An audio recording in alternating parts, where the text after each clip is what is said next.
அஸ்ஸலாமு அலைக்கும் வரஹ்மத்துல்லாஹி வபரகாத்துஹு. எல்லாரும் எப்படி இருக்கீங்க? அல்ஹம்துலில்லாஹ், நான் ரொம்ப நல்லா இருக்கேன். இன்னைக்கு பார்த்தீங்கன்னா சனிக்கிழமை. எப்பயும் போல் கொஞ்சம் லேட்டாக எழுந்திரிப்போம்ல, அதே மாதிரி தான் இன்றைக்கி கொஞ்சம் லேட் ஆயிடுச்சு. எந்திரிச்சோடனே ஒரு அடுப்பில் டீ போட்டிருக்கேன், ஒரு அடுப்பில் பாப்பாவுக்கு பால் வச்சுருக்கேன். இன்றைக்கி நம்ம வீட்டில் என்ன பண்ண போகிறேன்னா மீன் குழம்பு செய்ய போகிறேன். மசாலா அரைச்சி செய்வாங்கள்ல, அந்த மாதிரி இன்றைக்கி ட்ரை பண்ணி பார்க்கலான்னு இருக்கேன். அப்படியே உங்ககிட்ட நான் ஷேர் பண்ணுறேன். நம்ம வீட்டில் நான் எப்படி வைப்பேன்னு சொல்லிட்டு, ஓகேவா? அஃப்ரா குட்டி வந்துட்டு அவங்க அத்தா வந்தாங்க, இங்கிட்ட ஒரு ஆர்டர் கொடுக்க வந்தாங்க போல இருக்குது. அவங்களோட வந்துட்டு கடைக்கு போயிருக்கா. அஃபின் தூங்குறவனே எந்திரிக்கல, ஏன்னா இன்றைக்கி அந்த அம்மாவுக்கு லீவ் இல்லையா, அதனால் நல்லா தூங்கிட்டு இருக்காங்க. எந்திரிச்சிட்டு மறுபடியும் தூங்கிட்டு இருக்கா. சரி, இப்போ நம்ம வீடியோக்குள்ளே போகலாம். இங்கே பார்த்தீங்கன்னா ஒரு அடுப்பில் டீ வச்சுருக்கேன். அங்கிட்டு வந்துட்டு பால் காய்ச்சிட்டு இருக்கேன் அஃப்ரா குட்டிக்காக. வந்துட்டு அஃப்ரா குட்டி கடைக்கு போயிட்டு வந்துட்டாங்க மேடம். அஃப்ரா குட்டி பரோட்டாவா? காலையில பரோட்டா வைக்கிறாங்களா? போண்டான்னு சொல்ல தெரியல, பரோட்டாவா? போண்டா சொல்லு. போண்டா. உனக்கு ஒரு போண்டாவா? உனக்குலாம் கிடையாது, அஃபினுக்கு கிடையவே கிடையாது. அஃபினுக்கு வேணாம்ல.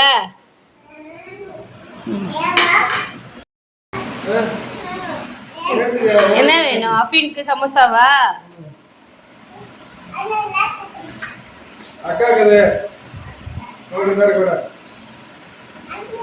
அஃபின் தூங்குற, வை, அப்புறமா கொடுக்கலாம், வை.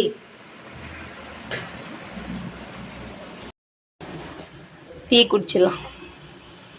அஃப்ரீன் அம்மாவுக்கு அஃப்ராக்கு வந்துட்டு காலையில் வந்துட்டு சத்து மருந்து கொடுப்பேன்னா, அது வந்துட்டு அஃப்ரீன் அம்மாவோடது. இது வந்துட்டு அஃப்ரா குட்டிக்கு வந்துட்டு இப்போ எழுதி கொடுத்தாங்க. அஃப்ரீன் ஃபஸ்ட்டு கொடுத்துட்ருக்கேன். இன்னிலேருந்து பார்த்திங்கன்னா நம்ம அஃப்ரா குட்டிக்கு வந்துட்டு இந்த மருந்து எழுதி கொடுத்தாங்களா, இதை ஸ்டார்ட் பண்ணணும். கொடுத்துடல. காலை பிரேக்ஃபாஸ்ட் பார்த்திங்கன்னா வடையோடு முடிஞ்சு போச்சு. குக்கிங்கை ஸ்டார்ட் பண்ணணும். 2 குட்டீஸும் பார்த்திங்கன்னா டிவி பார்த்துட்ருக்காங்க. ஸோ இந்த மாதிரி இந்த பெட் கவர் இருக்கிறது மட்டும் கொஞ்சம் சோம்பேறித்தனமாக இருக்கும்ல, அந்த மாதிரி தான் இப்போ அந்த வேலையெல்லாம் முடிக்கணும். ஃபஸ்ட்டு வாஷிங் மிஷினில் துணி போட்டிருக்கேன். வந்துட்டாங்க. மருந்து நல்லா இருந்துச்சாடா? சூப்பராக இருந்துச்சா? பிரியாணி மாதிரி இருந்துச்சா? இது அஃபீனக்காக்கு, இது உனக்கு, ஓகேவா? போதும், ஒரு நாளைக்கு ஒரு தடவை தான் குடிக்கணும். சரி, இன்னைக்கு சண்டே நம்ம பிரேக்ஃபாஸ்ட்டுக்கு லீவ் விட்டுலான்னு பார்த்தா, அப்போ தான் பார்த்தா அப்படின்னு வந்துட்டு எனக்கு பசிக்கிற மாதிரி இருக்கே அப்படின்னு சொல்லுவாள். நம்ம செஞ்சு வச்சுட்டு கொடுத்தா அவளுக்கு பசிக்க மாட்டேங்குது. அன்றைக்கி நம்ம கொஞ்சம் ரெஸ்ட் எடுத்துக்கலாம்னு நினச்சா எப்படி தான் பசிக்குதுன்னு தெரியலை. சரின்னு சொல்லிட்டு பேன் கேக் ரெடி பண்ணி கொடுத்துடலாம், சாப்பிட்டுக்குருவாள்ல. அதனால் சாக்லேட் சிப்ஸ் இருந்துச்சா, அதனால் அதை போட்டு பேன் கேக் ரெடி பண்ணிக்கிட்டு இருந்தேன். உங்கள் வீட்டில் இந்த மாதிரி இருப்பாங்களா பாருங்கள். நம்ம எல்லாருமே ரெடி பண்ணி வச்சுருப்போம், அப்போல்லாம் வேணாம் எனக்கு பசிக்கலை அப்படின்னு ஒரே வரல முடிச்சிருவாளுங்க. நம்ம கஷ்டப்பட்டு செஞ்சு வைப்போம், ஆனால் முடிச்சிருவாங்க. நம்ம எதுவுமே செய்யாமல் இன்றைக்கி லீவ் விட்டுலான்னு பார்த்தா, இந்த மாதிரி யாராவது உங்கள் வீட்டில் சொல்லியிருக்காங்களான்னு சொல்லுங்கள். கண்டிப்பாக இருப்பாங்க யாராவது ஒருத்தர். பேன் கேக்கும் பார்த்திங்கன்னா சூப்பராக வந்து இருந்துச்சு. டேஸ்ட்டுமே ரொம்ப நல்லா இருந்துச்சு. சத்துமாவில் தான் செஞ்சுருந்தேன். அஃப்ரா குட்டி வந்துட்டு இப்போ நம்ம நார்மல் பால் குடிக்க ஸ்டார்ட் பண்ணியிருக்காங்களா, அதனால் அவங்களுக்கு பாட்டிலில் ஊற்றி வச்சாச்சு. சரி, இப்போ நம்ம மீன் குழம்பு ரெசிபிக்கு வருவோம். இன்றைக்கி பார்த்திங்கன்னா இந்த மீன் தான் வாங்கியிருந்தேன். மீனோட பேரெல்லாம் எனக்கு தெரியாது. அம்மா தான் எனக்கு மீனெல்லாம் வாங்கி தருவாங்க, க்ளீன் பண்ணியும் கொடுத்துருவாங்க. நமக்கு வேலை மிச்சம் இல்லையா, அம்மா இருக்கும்போது என்ன கஷ்டம் இருக்குது. அதை க்ளீன் பண்ணால் என்ன சொல்கிறது, ரொம்ப நேரம் க்ளீன் பண்ணுவேன். அதனால தான் இப்போ கடாயை காய வச்சுட்டு என்னென்ன இன்க்ரீடியன்ஸ் போடுறேன்னு சொல்கிறேன். இன்றைக்கி வறுத்த அரைச்சி தான் குழம்பு வைக்க போகிறேன். இதோட டேஸ்ட் பார்த்திங்கன்னா நம்ம நார்மலாக வைப்போம்ல, அதை விட கொஞ்சம் நல்லாயிருக்கும். அதனால தான் கொஞ்சமாக தேங்காய், சின்ன வெங்காயம், ஒரு 6-7 வந்துட்டு பூண்டு எடுத்திருக்கேன். சின்ன வெங்காயம் பார்த்திங்கன்னா ஒரு 8-10 வரைக்கும் எடுத்திருக்கேன். கொஞ்சமாக தேங்காய் போட்டால் போதும். தேங்காயோட அளவு வந்துட்டு அதிகமாகலாம் வேணாம். அவ்வளோதான். இதை ஃபஸ்ட்டு வந்துட்டு எண்ணெயில் நல்லா வறுத்துக்கிடலாம். இதுலேயே பார்த்திங்கன்னா 2 பெரிய தக்காளி, பழுத்த தக்காளியாக போட்டுக்கலாம். இப்போல்லாம் எங்கள் தக்காளியை கையால் கூட பிசைய முடியலை, உள்ளக்க அவ்வளோ கல் மாதிரி இருக்குது. ஃபஸ்ட்லாம் நான் கொஞ்சம் பழுத்து வச்சுன்னு வைங்களேன், நம்மளை கையில் பிசைஞ்சால் அவ்வளோ அழகாக பிசையலாம் ரசத்துக்கெலாம். இப்போல்லாம் எங்கிட்டு பிசையவே முடியாது. மிக்ஸி ஜாரில் போட்டு அரைச்சாலும் அந்த நடுவில் இருக்கிற பாட்டு வந்துட்டு கல் மாதிரி இருக்குது. என்ன பண்ணுது, அது அப்படி மாறிப்போச்சு. இப்போ வந்துட்டு இங்கிட்ட மீனுக்கு வந்துட்டு உப்பு போட்டு வச்சிடலான்னு சொல்லிட்டு உப்பு போட்டு வச்சுட்டேன். அப்போ தான் வந்துட்டு குழம்புல வந்துட்டு போடும்போது மீனில் உப்பு இருக்குமா, அதனால தான். இங்கிட்டு மிளகா பொடி, இங்கிட்டு வந்து நம்ம வீட்டில் அரைச்சிருந்தோம்ல மீன் குழம்பு, புளி குழம்புக்குலாம் போடுவோம்ல அந்த பவுட்ரு. உங்கள் வீட்டில் அந்த பவுட்ரு இல்லைன்னா 1 ஸ்பூன் மல்லி, 1/2 ஸ்பூன் ஜீரகம், 1/2 ஸ்பூன் சோம்பு, 1/2 ஸ்பூன் மிளகு போட்டு இதை வறுக்கிறோம்ல அதுலேயே சேர்த்து வறுத்துக்கோங்க போதும். மீன் குழம்பு பவுடர் இருந்துச்சுன்னா அது ஒரு ஸ்பூன் போட்டுக்கோங்க. மிளகா பொடி, தனி மிளகா பொடி வந்துட்டு 1 ஸ்பூன். நீங்கள் எவ்வளோ காரம் சாப்பிட்றீங்களோ அது தகுந்த மாதிரி போட்டுக்கோங்க. அவ்வளோதான். இதே இப்போ நல்லா வறுத்துக்கலாம். நம்மளே என்னைக்காவது ஒரு நாள் தான் மீன் குழம்பு வைக்கிறோம். அதுக்குமே நம்ம வீட்டில் தகராறாக இருக்கக்கூடாதுன்னு சொல்லிட்டு தான் இந்த மாதிரி வறுத்து அரைச்சி மீன் குழம்பு வைக்கிறது. அது என்னவோ மீன் குழம்பு மட்டும் அவங்களுக்கு பிடிக்காது. சாம்பார் வச்சு மீன் பொரிச்சு கொடுத்தா கூட சாப்பிட்டுக்கிருவாங்க. மீன் குழம்பு என்னவோ அவங்களுக்கு இஷ்டம் இருக்காது. இந்த மாதிரி அரைச்சி வச்சோம்னா ஓரளவுக்கு சாப்பிட்டுக்கிருவாங்களா, அதனால தான் இந்த மாதிரி செய்கிறது. இந்த மாதிரி செய்யும்போது அந்த மீனோட ஒரு மாதிரி கவுச்சி ஸ்மெல் இருக்கும்ல, வாஷ் பண்ணாலே போயிடும். இருந்தாலும் அந்த மீன் ஸ்மெல் அவ்வளோவா பிடிக்காது, சில பேருக்கு பிடிக்காது. இந்த மாதிரி செய்யும்போது கொஞ்சம் நல்லாயிருக்கும், அந்த ஸ்மெல் அவ்வளோவா இருக்காது. அதனால தான் இங்கிட்டு பார்த்தீங்கன்னா மீன் பொரிக்கிறதுக்காக மஞ்சள் பொடி, மிளகா பொடி, மிளகு ஜீரகத்தூள், கொஞ்சமாக இஞ்சி பூண்டு பேஸ்ட்டு, கொஞ்சோண்டு லெமனு, கொஞ்சம் உப்பு போட்டுட்டு நமக்கு ஃபுட் கலர் வேணும்னா போட்டுக்கலாம், இல்லைன்னா ஸ்கிப் பண்ணிக்கலாம். போட்டு நல்லா மிக்ஸ் பண்ணி இந்த மாதிரி பிரட்டி எடுத்துக்கிட்டேன். மாவு உங்களுக்கு வந்துட்டு நல்லா கிறிஸ்பியாக வேணும்னா ஒரு அரை ஸ்பூன் வந்துட்டு கார்ன்ஃப்ளவர் மாவு போட்டிங்கன்னா நல்லாயிருக்கும், வேணும்னா போட்டுக்கலாம், அது நம்ம இஷ்டம்தான். இப்போ மசாலா வந்துட்டு ஆற வச்சுருக்கேன், அதுக்குள்ளே தாளித்து விட்டுலான்னு சொல்லிட்டு எண்ணெய் காஞ்சதுக்கு அப்புறமா சில பேர் கடுகு போடுவாங்க. நான் கடுகெல்லாம் யூஸ் பண்ண மாட்டேன். சோம்பு, வெந்தயம் அதை மட்டும் எண்ணெயில் போட்டு நல்லா வதக்கி விட்டுடலாம். ஒரு குட்டியோண்டு சின்ன வெங்காயன்ற பார்த்தீங்களா, பெரிய வெங்காயம் குட்டியான, ஏதோ வளரல, ஒரு சின்ன வெங்காயம், ஐயோ பெரிய வெங்காயம் இருக்கும்ல, அது ஒரு சின்னதாக ஒரு வெங்காயம் எடுத்துக்கலாம், அதை கட் பண்ணிவிட்டு அதையும் ஆட் பண்ணிக்கிறலாம். இப்போ நல்லா வதங்கிறதுக்குள்ளே நான் வந்துட்டு அரைச்சிட்டு வந்துட்டேன். நம்ம மிக்சியில் பார்த்தீங்கன்னா அங்கங்கே தேங்காய் வந்துட்டு இருக்குமா, பரவாயில்ல அதுவும் நல்லா இருக்கும்ல, கடிச்சு சாப்பிடுன்னு சொல்லிட்டு விட்டுட்டேன். இப்போ அந்த எண்ணெயிலே வந்துட்டு நம்ம அரைச்சி வச்சுருக்கோம்ல, அதை போட்டு நல்லா மிக்ஸ் பண்ணிக்கலாம். இப்போ புளி கரைச்சி ஊற்றிக்கலாம். புளிப்பு வந்துட்டு நீங்கள் சாப்பிட்ற மாதிரி தான், சில பேருக்கு வந்துட்டு நல்லா புளிப்பாக சாப்பிட பிடிக்கும், அது தகுந்த மாதிரி புளி ஊற்றிக்கோங்க. அவ்வளோதான். இப்போ நல்லா எண்ணெய் பிரிஞ்சு வரட்டும். உப்பு எல்லாம் போட்டுட்டு மூடி வச்சிட்டோன்னு வைங்களேன், அது பாட்டுக்கு கொதிச்சிட்ருக்கோம். கொஞ்சம் நேரத்தில் நல்லா எண்ணெய் பிரிஞ்சு வந்துடும். இந்த மாதிரி ட்ரை பண்ணி பாருங்கள், உண்மையிலே ரொம்பவே நல்லாயிருக்கும். உங்களுக்கு ஏதாவது காய்கறி போடணுன்னா இந்த ஸ்டேஜில் ஆட் பண்ணிக்கலாம். கத்திரிக்காய் போடுவாங்க சில பேர், முருங்கைக்காய் போடுவாங்க. அந்த மாதிரி இருந்துச்சுன்னா இந்த ஸ்டேஜில் ஆட் பண்ணிக்கோங்க. இது பார்த்திங்கன்னா நான் பண்ணுறது, நீங்கள் எப்படி பண்ணுவீங்கன்னு சொல்லுங்கள். இன்னொரு ஸ்டைல்லையும் பண்ணுவேன். நம்ம அம்மா அரைச்சி கொடுத்துருக்காங்கல்ல மீன் குழம்புக்குன்னு, அந்த பவுடர் மட்டும் போடுவேன், வேறு எதுவும் அரைச்சி ஊற்ற மாட்டேன். அப்படி செஞ்சால் நம்ம வீட்டில் அவ்வளோவா பிடிக்க மாட்டேங்குதா, அதனால தான் எப்போயாவது செய்கிற ஒரு மீன் குழம்பு இப்படி செய்வோன்னு சொல்லிட்டு செய்கிறது. குட்டி மேடமும் தூங்குறாங்க, பெரிய மேடமும் குளிச்சுட்டு தூங்குறாங்க, 2 பேர் தூங்கிட்டு இருந்தாங்க. அவங்க தூங்குறதுக்குள்ளே எங்கிட்ட எல்லா வேலையும் முடிச்சிடலான்னு சொல்லிட்டு வீடை பெருக்கி மாப் போட்டுட்டேன். எங்கிட்ட ஆணமும் கொதிச்சிருச்சு. எப்பயும் போல் இந்த பாக்ஸ் துடைக்கிறது அந்த மாதிரி சில பல வேலைகள் இருக்கும்ல நமக்குன்னே, அந்த வேலையெல்லாம் முடிச்சாச்சு. அப்பப்போ க்ளீன் பண்ணிவிட்டால் நம்ம வீடு கொஞ்சம் நீட்டாக இருக்கும்ல, ஒரே இதியாக டம்ப் பண்ணி க்ளீன் பண்ண தேவையில்லை. அதனால தான் பார்த்திங்கன்னா என்ன நல்லா பிரிஞ்சு வந்துருச்சுல. இந்த குழம்புல மாங்காய் போட்டோன்னு வைங்களேன், செம்மையாக இருக்கும். மீன் குழம்புனாலே மாங்காய் போட்டால் அதோட ஃப்ளேவர் வந்துட்டு இன்னும் கொஞ்சம் மீன் குழம்பு வந்துட்டு டாப்பாக எடுத்து கொடுக்கும். அதனால தான் இப்போ உப்பு போட்டு வச்சுருக்கோம்ல, அதை ஒரே ஒரு அலசிட்டு இப்போ மீனை ஆட் பண்ணிக்கிறலாம். இந்த மீனை விட வேறு ஒரு மீன், சங்கரா மீன், அதெல்லாம் பார்த்திங்கன்னா மீன் குழம்புக்கு ரொம்பவே டேஸ்டியாக இருக்கும். இது பொரிக்கிறதுக்கு நல்லாயிருக்கும். ஆனால் இன்றைக்கி குழம்புமே அல்ஹம்துலில்லாஹ் நல்லபடியாக வந்துருந்துச்சு. இந்த கார்னெல்லாம் இருக்குல்ல, அதை வந்துட்டு தண்ணி வந்துட்டு இந்த மாதிரி பண்ணோம்னா, கையை வச்சு இந்த மாதிரி பண்ணோம்னா எண்ணெய் நல்லா படர்ந்து வரும். இது வந்துட்டு எங்கள் அம்மா சொல்லி கொடுத்தது.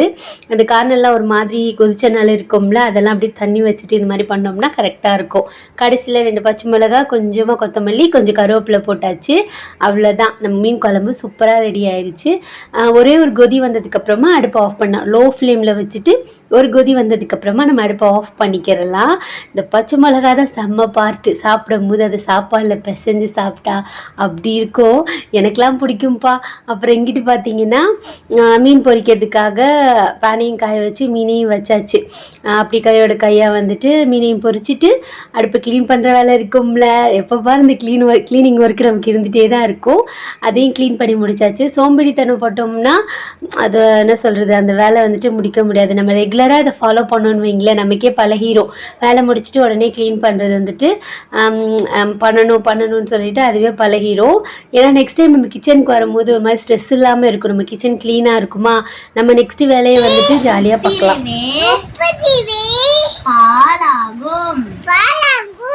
பால் என்ற சொல்லிருக்கும் பகுப்பு என்பது பொருள். திணை 2 வகைப்படும். உயர்திணை, அக்ரிணை. சூப்பர். அப்புறம் மாஷா அல்லாஹ். படிப்பியாம்மா நீ நல்லா? ஸ்கூலுக்கு சேர்த்துடுவாம்மா தங்கத்தை. என்னம்மா படிக்கிற? என்னம்மா படிக்கிற? ஏபிசிடியா தங்கம்? உன் பேர் என்ன? அக்கா படிக்கிறதுலாம் படிக்கிறா. அக்கா 4th ஸ்டாண்டர்ட் படிக்கிறா. எத்தனை படிக்கிறா? பேசாம இருக்கணுமா? படிக்கும்போது எப்படி இருக்கணும்? பிஸ்மில்லா சொல்லி படிக்கணுமாடி. அம்மாடி மண்டையெல்லாம் மூளையாடி மொட்டை மொட்டை மண்டை. அப்புறம் குட்டி பொட்டு வச்சிருக்கியா நீனு? காமி. ஓ பியூட்டிஃபுல்லா இருக்கு. பியூட்டிஃபுல் சொல்றீ பிள்ளைய. பியூட்டிஃபுல்லா இருக்கே. யார் மாதிரி இருக்க நீனு? அக்கா மாதிரியா? அத்தா மாதிரியா? பொழப்பு பகல் ஃபுல்லா பாத்துக்கிறது அம்மா. என்ன பெரிய படிப்பாளியா இருப்பவள். அலிஃபுன் பாவா மாஷா அல்லாஹ். தூங்கும் போது துவா சொல்லுமா. அல்லாஹும்ம பிஸ்மிக அமுது வாகியா. பாத்துட்டியா? படிச்சிட்டியா? என்ன படிச்ச? நான் வந்துட்டு அஃப்ரீன் அம்மாவை படிக்க வச்சுட்டு இருந்தேன். அஃப்ரா குட்டி வந்துட்டு அவள் படிக்கிறது அப்படியே டிட்டோ அப்படியே சொல்லிக்கிட்டு இருந்தா. சரி வீடியோ எடுப்போமேன்னு எடுத்தேன். அஃப்ரீன் அத்தா வந்துட்டு வேலை முடிச்சுட்டு வந்துட்டாங்க. ஈவினிங் வந்துட்டு ஒரு ரவுண்ட் கூப்பிட்டு போகிறேன்னு சொன்னாங்களா, அதுக்காக தான் இப்படி ரெடியாக இருக்கோம். எது சொல்கிறது, ஒரு மாதிரி ரவுண்ட் போயிட்டு பிள்ளைங்களுக்கு ஏதாச்சும் வாங்கி கொடுத்துட்டு வரலான்னு சொல்லிட்டு. வீடியோ எடுங்க அஃப்ரீன் அத்தா, நீங்கள் தான் கொஞ்சம் ஹைட்டாக இருக்கீங்க, அப்போ தான் 4 பேரும் தெரியும்னு சொன்னதுக்கு அவங்க எடுக்கிறாங்க பாருங்களேன் வீடியோ. உனக்கு ஒரு வேலை இல்லை அப்படின்னு சொல்லிட்டு எடுத்து கொடுத்துட்டு இருந்தாங்க. சொல்லிவிட்டு ஆனால் எடுத்து கொடுத்துருவாங்க. நம்ம எப்பயும் போல் பீச் சைடாக ஒரு ரவுண்டு போவோம். இன்றைக்கி சாட்டர்டேன்றனால, நாளைக்கு சண்டே இல்லை, இன்றைக்கி சாட்டர்டே, நாளைக்கு சண்டே தான்மா என்னம்மா அப்படின்னு சொல்லிட்டு கேட்காதீங்க, சும்மா சொல்லணும்னு சொல்கிறேன். ஏன்னா பீச் சைட் பார்த்திங்கன்னா நல்ல கூட்டமாக இருந்துச்சு. சண்டே மோஸ்ட்லி வந்துட்டு நிறைய பேர் நான்வெஜ் செய்வாங்கள்ல, அதனால நல்ல கூட்டம். இது வந்து பட்டினம் பார்க்க இருக்கும்ல, அந்த சைடு தான் நிறைய பார்க் இருக்கும். அப்படியே பார்த்துட்டே போனோம். மீன் கடை ஃபுல்லாக அவ்வளோ கூட்டம். அந்த சாப்பாடு கடை லைனாக இருக்கும்ல, அங்கிட்டும் பார்த்திங்கன்னா நல்ல கூட்டம். எப்படி இருக்குது பார்த்தீங்களா, ஜெகஜோதியாக மின்ற அளவுக்கு லைட்டெல்லாம் போட்டு வச்சுருக்காங்க. முன்னாடிலாம் பார்த்திங்கன்னா இங்கிட்ட அவ்வளோவெல்லாம் கடையெல்லாம் இருக்காது. இப்போ வந்துட்டு சுந்தரி அக்கா கடை, மூங்கில் கடை, நம்ம மீனவன் கடை, அது மாதிரி நிறையா கடை இருக்குது. ரொம்ப ஃபேமஸான கடையெல்லாம் இங்கிட்டு தான் இருக்குது. ஆனால் நாங்களாம் இங்கே சாப்பிட்டது கிடையாது. மோஸ்ட்லி நம்ம வீட்டில் மீனே பிடிக்காது. அங்கே மோஸ்ட்லி மீன் சாப்பாடு அந்த மாதிரி தான் இருக்கும்ல, அதனால எம்பிட்டு கூட்டமாக இருக்குது பாருங்களேன். எல்லாம் மீன் வாங்க வந்தவங்க தான். அப்படியே அங்கிட்டு பீச் சைடாக ஒரு ரவுண்டு போயிட்டு அதுக்குள்ளே அஃப்ரீன் நம்ம வந்துட்டு அவங்க அத்தா கிட்ட, அத்தா எனக்கு பீஸா வாங்கி தரீங்களா அப்படின்னு சொல்லிட்டு காதில் சொல்லியிருக்காரு. எனக்கு அது கூட கேட்கவே இல்லை. அவங்க அத்தா பீச் சைடாக தான் போனாங்க. அப்படியே வண்டியை திருப்பிட்டு இங்கிட்டு வந்துட்டாங்க. ஏங்க இங்கிட்டு வரீங்க? இல்லை ஒரு நிமிஷம்னு சொல்லிட்டு பாருங்களேன், சாந்தம் சர்ச் வழியாக மறுபடியும் திரும்பிட்டாங்க. எதுக்கு இங்கிட்டு போகிறீங்கன்னு கேட்டால் கடைசியில் அவர் நினச்சதை சாதிச்சு விட்டார். எப்படி தான் அந்த பிள்ளைங்களாம் அத்தாவை கரெக்ட் பண்ணிவிட்டு அவங்க பிடிச்சதெல்லாம் வாங்கிக்கிறாங்கன்னு தெரியலை. நம்மளை மாதிரி தானே நம்ம பிள்ளைங்க இருக்கும். நம்மளும் நம்ம அத்தா கிட்ட தானே கேட்போம். என்னையை விட, ஏன்னா நான் அவ்வளோவாலாம் இதெல்லாம் வாங்கி தர மாட்டேன், அம்மா வீட்டில் செஞ்சு தரேன்னு சொல்லிட்டு விட்டுருவேனா. ஆனால் அஃப்ரீன் அத்தா வந்துட்டு அப்படி இல்லை, அவங்க கேட்டோடனே வாங்கி கொடுத்துருவாங்க. நீ சும்மா இரு, சின்ன பிள்ளை ஏதாவது ஆசைப்பட்டு கேட்குது, நம்ம வீட்டில் செஞ்சு தான் கொடுப்போம், இருந்தாலும் அவளுக்கு கடையில் போய் அந்த இடத்துல உட்காந்து சாப்பிட்ணுன்னு ஆசைப்படுவா அப்படின்னு சொல்லிட்டு வாங்கி கொடுப்பாங்க. போனவொடனே அந்த சின்ன குட்டியும் பெரிய குட்டியும் கொஞ்ச நேரம் விளாண்டுட்டு இருந்தாங்க. நாங்கள் போன டைம் பார்த்திங்கன்னா கொஞ்சம் லேட் ஆகிடுச்சு. ஏன்னா அஃப்ரீன் அத்தா வர்றதுக்கு லேட்டானதுனால க்ளோசிங் ஆகிடுச்சா. இதுவே பார்த்திங்கன்னா பாப்பா ஆசைப்பட்டு அப்புறம் கஷ்டமாயிரும்ல, அதனால் ஒன்று மட்டும் செஞ்சு தாங்கன்னு சொல்லிட்டு வாங்கிட்டு வீட்டுக்கு வந்துட்டோம். அவ்வளோதான். இன்றைக்கி டே பார்த்திங்கன்னா இப்படி தான் இருந்துச்சு. அஸ்ஸலாமு அலைக்கும்.